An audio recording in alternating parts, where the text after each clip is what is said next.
Mag-a-advice lang ako sa mga, umiibig na or bumabalak ng umibig sa kanilang, napakamura pa lang na edad.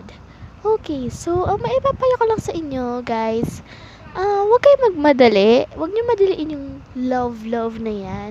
Kasi mga bata pa tayo or kayo, kasi yung iba diyan 11, 12, 13 or minsan pa nga may mga 9, 10, may mga boyfriend na. Grabe.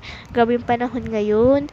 Kaya sana huwag niyo minamadali. Mas pagtuunan muna natin pansin ngayon yung mga kailangan bigyan ng time, kagaya ng bonding sa pamilya, o kaya pag-aaral. Syempre pag-aaral, number one goal nga natin, 'di ba? Makapagtapos muna, hindi yung boyfriend tapos tsaka na yung medalya, certificate. 'Di ba nga? Yung first goal ng mga kabataan noon ay makapagtapos muna.